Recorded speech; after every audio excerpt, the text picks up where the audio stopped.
So guys, we are back for another legend remade in FM22. Today we are talking about Barcelona legend Carles Puyol. Now this guy was the bastion of the club, the long hair, the Champions League victories, the guy who personified Barcelona at the back. Yes, okay, he may not have been grabbing the headlines like a Xavi or a Messi or a Ronaldinho, but this guy was ever present in the team. This is the series where we take former legends of world football, put them back into the FM22 match engine at the club where they started their career and see how things pan out a second time around. So without any further ado, let's dive in and meet Puyol back at Barcelona, aged 15. So guys, here he is. Now I've been pretty generous with these attributes, but to be honest, I think Puyol was an absolute monster of a man back when he was playing for Barcelona. Yes, he does have some 20s in there. Yes, he's got 20 for bravery, 20 for leadership, 20 for work rate. You tell me I'm wrong in the comments and I will tell you you're a liar. Oh, scary. Oh, shiver my timbers.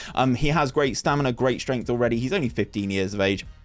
Obviously, as we know, he is a natural at centre-back and a natural at right-back. People do forget, unless you play a lot of FIFA, that he was a right-back to start with and then moved inside to being a centre-back. That's why he's kind of actually pretty darn agile. He's got good pace, good agility, good acceleration and stuff like that. I think he could be an absolute handful and also an ever-present in this Barcelona team. I put him as good on both feet because I think he kind of was. Yeah, okay, he wasn't going to hit 40-yard passes, but that's not what Puyol was going to do. I've already given him the player traits of play short, simple passes and plays the ball with the feet because that's what he does. He just plays a simple pass. He knew he had players in his team that were better than him technically at creating chances, so he just let them do it and just stuck to the defending. He is a model citizen in terms of his personality, which I would 100% agree with. We've given him a little bit of information as well, so you can kind of see he is evasive in his media handling style. He's also unflappable. Similar type of player to Daniel Alves, which is interesting. He is, I've said he is a Barcelona supporter, and I put his long-term plan is to play for Barcelona as well. So my hope is that he is a one-club man. In this series, we jump forward in increments of 5 years, so 5, 10, 15 and 20 years to see how they get on. Let's jump forward the first 5 years and see if Puyol can establish himself in this Barcelona team. So 5 years into the future and Puyol is established as Barcelona's number 5. Now he's been playing pretty darn frequently. Looking at the most recent season at the bottom of your screen, 49 appearances in all comps, and not only 49 appearances, 49 starts.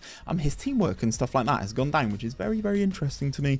He's now 6 foot, which I think is slightly taller than he was in real life, but he also refrains from taking long shots as well, which I can kind of understand. He does have 8 as an attribute for that. He's now got 20 appearances for the Spanish national side, along with 1 goal, which actually as a centre-back isn't too bad. Throughout the course of his career, as I said, he looks like he's been ever-present in this Barcelona team, averaging over a 7.23 throughout the course of these first 5 seasons at Barcelona, and he's been pretty much averaging over 30 games a season apart from this one particular season here, and ever present in the Barcelona team, and he's only 20. I think this is the sort of defensive leader that this Barcelona team right here right now is really lacking. In terms of some of his milestones then, in terms of the competitions, he's won a few things with Barca. He's won the Super Cup a few times, La Liga champions twice as well, which is nice to see. Looks like Barcelona potentially are getting themselves back on their feet. He's got a couple of caps for Spain as well and got his first international goal age 19 against Greece. So he's done pretty darn well there. He's kind of won everything that Spain has to offer. The Spanish Super Cup, he's won the league, he's also won the Copa del Rey as well, so he's kind of won everything domestically already, and he's only 20, which is pretty darn impressive. In terms of some of the other awards, guys, he's got the NXGN. He's picked that up twice in a row, following on from his club teammate Gavi, who's now actually gone to Liverpool, but Puyol is there for the most recent 2 seasons. The other ones he will win at this sort of age is the Copa Trophy, and he hasn't won that one. He is behind Gavi and Musiala and Camavinga, so he's in pretty good company. You can kind of see why these sorts of more attacking players, even I'm including Camavinga in that, are kind of getting their names on this recognition. I'd love a defender to win the Ballon d'Or in one of these. We're going to jump forward another 5 years to see how Puyol's getting as he's sort of getting into the prime of his career. I'll see you then. So here we are 10 years into the future of this re-simulation of Puyol's career.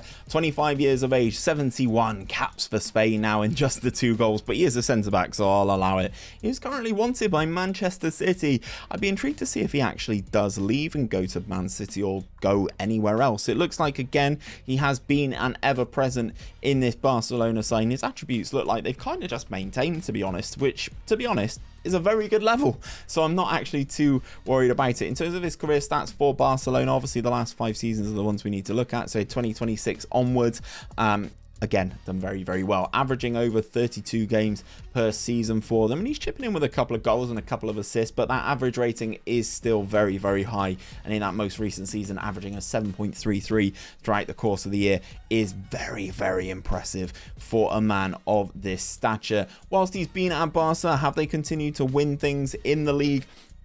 No, they haven't. Runners up in the Spanish Cup, the Super Cup again, and the Spanish Cup. So no, Barcelona have not been doing really good things. In terms of some of the other awards, I assume because Barcelona aren't winning it, he is struggling. Did he win the Copa Trophy at all? No. Okay, so I assume Ballon d'Or is probably out of his reach, although Phil Foden winning it is definitely a new name that you don't normally see. These two, Haaland and Mbappe, we're used to seeing pretty darn often. So 10 years into his career, he's doing okay. He is a Barcelona legend. He's wanted by Manchester City. I wonder if that transfer will happen. Is Pep the manager? Just out of curiosity, is Pep the manager? No, it's Vincent Kompany. So I have no idea what I'm talking about. Let's move forward another 5 years and see how we get on. We're 15 years in now, guys, and Puyol remains a Barcelona player. I'm not really too surprised. His attributes are starting to decline. That pace is slowly going to start getting worse now, but ultimately, I still think he is an elite tier defender. His media description is elite centre-back, and I completely 100% agree. He's got over 100 caps now for the Spanish national side. He's still not picked up any honours with Spain either, which I think is quite interesting so far. In terms of his career stats, again, that ever-present for Barca, over 500 league appearances for Barcelona now, which again is vastly impressive. Averaging a 7.27 now in his career. That average rating is just going up and up and up. So he is getting better with age, like a fine wine, like a fine centre-back. I'm actually intrigued. Where has he been playing? For most of his games, actually, he's been playing as a centre-back, but he does have that split where occasionally he is required to play right-back. He's played 18 games this most recent season at right-back. It's kind of where it looks like where he's playing internationally for Spain as well. So, whoopsie, we've gone a little bit too far there. If we go on to his career stats, we've already taken a look at. In terms of some of the milestones, so Barcelona righted some wrongs now. The last time we were here was 2031. So European Championship runners-up with Spain, Super Cup winners, Copa del Rey winners, Europa League winners. Why are Barcelona in the Europa League?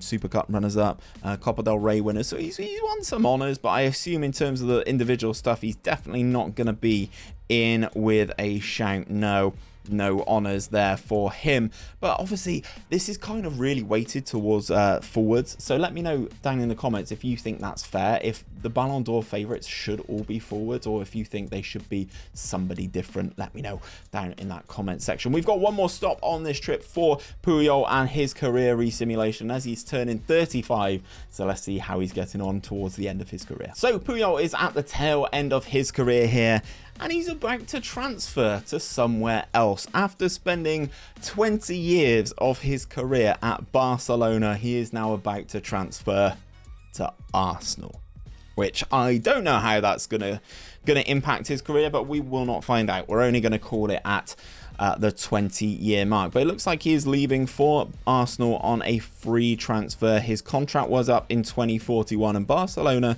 chose not to renew, which is ridiculous considering he's played 42 games for them in all competitions this season. His career so far, he is technically a one-club man at this stage. I'm not going to write him off as a non-one club man because he's not played 1 minute for Arsenal just yet. 667 appearances for Barcelona in La Liga throughout the course of his career a second time around, averaging that 7.27, which is vastly impressive for a centre-back. I'm absolutely ecstatic for him, and he ends the season winning La Liga, which is really, really nice. Looks like Barcelona have had a little bit of a turn up Europa League runners-up in the Spanish Cup, but winning that league in that final season for Puyol is quite nice, beating Atleti to it by 2 points and then 4 points ahead of Real Madrid. But in terms of the past winners, though, it looks like it's been largely Madrid. There's not a lot of Barcelona in here since this back-to-back season in 24-25 and 23-24.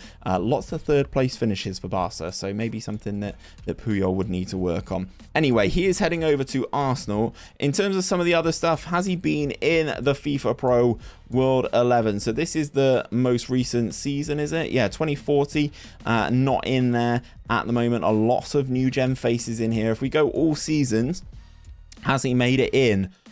No, he hasn't made it in. He's been knocked out by Ruben Diaz and Alessandro Bastoni into the starting spots. And then we've got this guy here, a new gen, Manchester United. He's in there as a Manchester United player, but his profile is appearing as Barcelona, which is confusing me slightly. And then we've got Tino Livramento in here as well. So some interesting defensive options, and Puyol's not one of them. So that is his career done a second time around. I'd be interested to see how he does get on at Arsenal, but the fact that he's not in this FIFA Pro World 11 throughout the course of the entire save is a bit of an indictment on Puyol in his career a second time around. Let me know who you would like me to remake next week down in the comment section. If you like these sorts of videos, there is a playlist popping up here with all the legends that we've remade in FM22 so far.